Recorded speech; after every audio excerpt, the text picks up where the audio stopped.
നമ്മളിപ്പോൾ ബോബ് വാങ്ങാൻ പോകണം. എനിക്ക് ഒറ്റയ്ക്ക് ഞാൻ ബോബ് വാങ്ങാൻ പോകണം. എൻ്റെ പോക്കറ്റ് മണി വെച്ചിട്ട് ഞാൻ ഇപ്പോൾ നമ്മുടെ ഇന്നത്തെ ബബിൾ ടീയുടെ ലൊക്കേഷൻ ഫീൽഡിലാണ്. അപ്പം നമ്മൾ മൂന്നാമത്തെ പ്രാവശ്യം ഈ കടയിൽ വരണത്. ഇന്ന് എന്തോ മനസ്സും കൊണ്ട് വിളിച്ച് കട കയറാൻ വേണ്ടിയിട്ട്. അപ്പം നമ്മളവിടെ ചെന്നപ്പം കുറേ ഓപ്ഷൻസ്, എവിടെ കയറണം എന്ത് വാങ്ങണം എന്നുള്ള കാര്യത്തിൽ ഭയങ്കര സംശയമായിരുന്നു. പക്ഷേ ഏറ്റവും ആദ്യമേ കണ്ടുപോയത് ഫ്രൂട്ട് ടീയിലെ മാംഗോയിലായിരുന്നു. അവിടെ പോയി നോക്കിയപ്പോൾ 5 പൗണ്ട്. എന്നിട്ട് പിന്നെ ഞങ്ങളാണെങ്കിൽ അടുത്ത് നമ്മളിനി പോപ്പിംഗ് ബേൾസ് വാങ്ങണോ വേണ്ടെന്ന് ആലോചിച്ചപ്പോൾ എന്നാൽ പിന്നെ അതും കൂടി വന്നതല്ലേ എന്നോർത്തതുകൊണ്ട് കൂട്ടി. ഓർഡർ എടുക്കാൻ പോയപ്പം ഫ്രണ്ടിൽ നീണ്ട ക്യൂ. പിന്നെ ഞങ്ങളാണെങ്കിൽ അവിടെ അടുത്ത പ്രാവശ്യം വരാൻ പോകുമ്പോൾ എന്ത് വാങ്ങും, കൊറിയൻ ഡ്രാമയിൽ കണ്ട മാതിരി കിംചി ട്രൈ ചെയ്യണം, എന്തൊക്കെ ട്രൈ ചെയ്യണം ഞങ്ങൾ ആലോചിച്ചിട്ടുണ്ട് അവിടെ ഇരുന്ന്. അത് കഴിഞ്ഞ് കഴിഞ്ഞപ്പം സമയം അങ്ങ് പോകുന്നില്ലാത്തതുകൊണ്ട് നമ്മളവിടുത്തെ വ്യൂസും ഉള്ളിലത്തെ ഡിസൈൻസും കാര്യങ്ങളൊക്കെ വായിക്കാൻ പറ്റാത്ത ജാപ്പനീസ് ആണെങ്കിൽ പോലും ഇരുന്ന് നോക്കിക്കണ്ട് ആസ്വദിക്കുന്നു. ആ ഭിത്തിയിൽ 2 ഷർട്ട് ഒട്ടിച്ച് വെച്ചേക്കുന്നു. അതെന്തിനായിരിക്കും അവിടെ ഒട്ടിച്ച് വെച്ചേക്കണേ?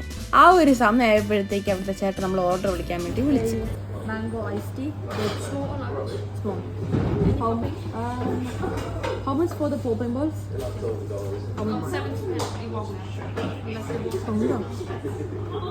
can I have a mango, passion fruit bowl.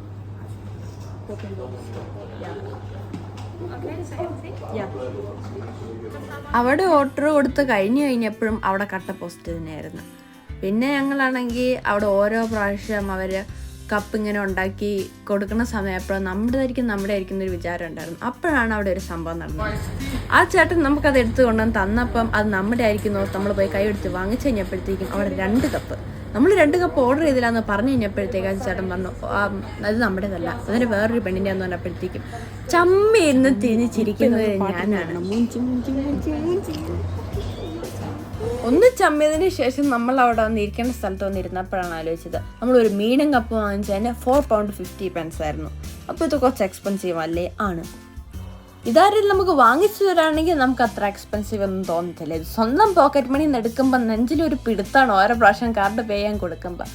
പിന്നെ എന്നാണേലും ഇനി എന്നെല്ലാം കുടിച്ചു കഴിയുമ്പോൾ കുറച്ച് സമാധാനം കിട്ടുന്ന ഓർത്ത് ആ റിഗ്രഷൻ അങ്ങ് മറന്നുപോയി.